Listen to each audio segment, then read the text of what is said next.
आदाब, नमस्कार, अस्सलाम वालेकुम नाज़रीन। पल पल न्यूज़ के न्यूज़ रूम से मैं हूं आपके साथ नदीम अख्तर। रमज़ान का पाक महीना आने वाला है और रमज़ान के पाक महीने को लेकर के जिस तरीके से सऊदी अरब द्वारा एडवाइजरी जारी की गई, उससे दुनिया भर के मुसलमान जो हैं सऊदी अरब के फैसले की मजम्मत करते हुए दिखाई दिए। तो वहीं यूएई और ईरान ने रमजान के पाक महीने में जो कदम उठाया है, उसने दुनिया भर के मुसलमानों का दिल जीत लिया है। किस तरीके से तमाम कदम ईरान और यूएई की तरफ से उठाए गए हैं, एक बार इस रिपोर्ट पर नजर डालते हैं। दोस्तों, आपको बता दें कि रमजान का पवित्र महीना करीब आ रहा है। ऐसे में सभी मुसलमान इस महीने के स्वागत की तैयारी कर रहे हैं। साथ ही बड़े मुस्लिम मुल्कों में रमजान का असर ज्यादा देखने को मिलता है। दुबई, सऊदी अरब जैसे मुस्लिम देश रमजान की आमद पर कई तरह के बदलाव करते हुए अक्सर दिखाई दिए हैं। हाल ही में यूएई की ह्यूमन रिसोर्स मिनिस्ट्री ने एक बड़ा ऐलान किया है कि देश भर में रमजान के दौरान सभी कंपनियां अपने कर्मचारियों से 2 घंटे कम काम करवाएंगी। सोमवार को इस संबंध में जारी एक सर्कुलर में मंत्रालय ने साफ तौर पर कहा कि आवश्यकताओं और उनके काम के मुताबिक कंपनियां रमजान के दिनों में डेली काम के घंटों की मियाद को थोड़ा लचीला और रिमोटली सिस्टम अपनाएं। इतना ही नहीं, यूएई में रमजान के महीने के दौरान स्कूलों में भी रियायतें दी गई हैं। सरकार की तरफ से जारी किए गए सर्कुलर में स्कूलों को निर्देश दिया गया है कि प्राइवेट स्कूलों को पवित्र महीने रमजान के दौरान ज्यादा से ज्यादा 5 घंटे ही चलाना चाहिए। इसके अलावा जुम्मे की नमाज की वजह से सभी स्कूल शुक्रवार को 12 बजे बंद हो जाने चाहिए। जहां ये भी फैसला लिया गया कि ये भी बता दें कि यूएई में रमजान के दौरान सिर्फ 8 दिनों के लिए 26 मार्च से 9 अप्रैल ही स्कूल खुलेंगे। बाकी दिनों में वसंत की छुट्टी रहेगी। इससे पहले federal authority for government human resources ने रमजान के दौरान मंत्रालयों और सरकारी संस्थाओं को यह फरमान जारी किया है और आधिकारिक कामकाजी घंटों की रूपरेखा के लिए एक खास नोटिफिकेशन भी सरकारी मिशनरियों को दिया गया है, जहां सर्कुलर के मुताबिक मंत्रालयों और संघीय संस्थाओं के पास सोमवार से गुरुवार तक सुबह 9 बजे से दोपहर 2:30 बजे तक ही दफ्तरों में काम होगा।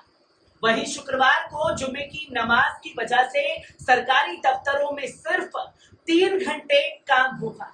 नोटिफिकेशन के मुताबिक जुम्मे के दिन सुबह 9 बजे से दोपहर 12 बजे तक ही सिर्फ दफ्तर खुलेंगे। इसी के साथ साथ आपको बता दें कि ईरान ने भी सोमवार को बड़ा ऐलान किया, जहां रमजान के पाक महीने को देखते हुए देश के सर्वोच्च नेता ने हालिया सरकार विरोधी प्रदर्शनों में गिरफ्तार लगभग 22,000 लोगों को माफ कर दिया है, क्योंकि रमजान का पाक महीना आने वाला है। हालांकि इस सामूहिक रिहाई की तत्काल ईरान के किसी स्वतंत्र निकाय ने इसका खुलासा नहीं किया है, पर ईरान के न्यायपालिका प्रमुख गुलाम हुसैन मोहसेनी एजेही के पहली बार सरकार की तरफ से की गई किसी कार्रवाई की आधिकारिक घोषणा भी कर दी है। उन्होंने साफ शब्दों में कहा है कि माफ किए गए लोग किसी चोरी या हिंसक अपराध में शामिल नहीं थे, इसलिए उन्हें माफी दी गई है।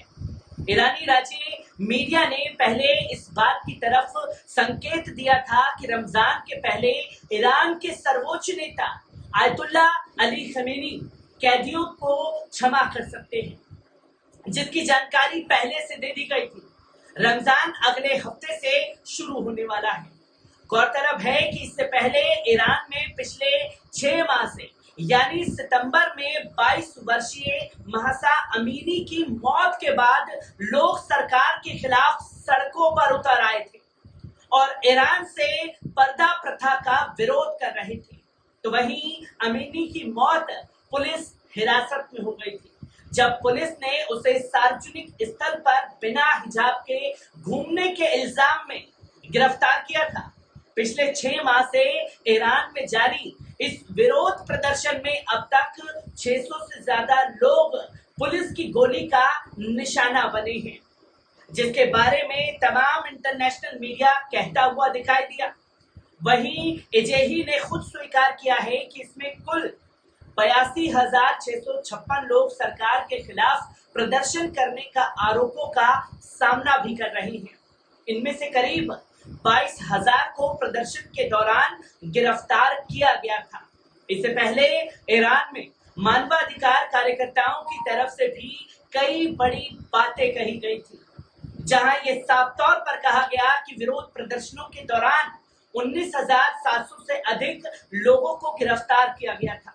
एक समूह ने यह भी दावा किया था कि विरोध प्रदर्शन में कम से कम 530 लोग मारे गए थे, क्योंकि अधिकारियों ने प्रदर्शनों को हिंसक रूप से दबा दिया था। हालांकि ईरान ने मरने वालों की संख्या कमी नहीं बताई, मगर विदेशी एजेंसियों ने यह दावा किया कि 600 से ज्यादा लोग हिजाब प्रदर्शन के दौरान मारे गए हैं। ईरान इस वक्त भीषण आर्थिक तंगी से जूझ रहा है। विश्व शक्तियों के साथ तेहरान के 2015 के परमाणु समझौते को तोड़ने के बाद देश भयंकर मुद्रा संकट से जूझ रहा है। ईरानी रियाल का भाव डॉलर के मुकाबले लाखों रुपए नीचे तक गिर गया है, जिसके बारे में नेशनल इंटरनेशनल मीडिया बताता हुआ दिखाई दिया। जहां गिरती अर्थव्यवस्था को सुधारने और पड़ोसी मुल्कों से कारोबारी रिश्तों को ठीक करने की दिशा में कदम उठाता हुआ ईरान नजर आया, क्योंकि पिछले हफ्ते ही दुश्मन देश सऊदी अरब के साथ ईरान भी दोस्ती का हाथ बढ़ा दिया। दोनों देश फिर से राजनयिक संबंधों को बहाल करने पर राजी हुए हैं, जिसकी तस्वीरें लोगों के सामने आई।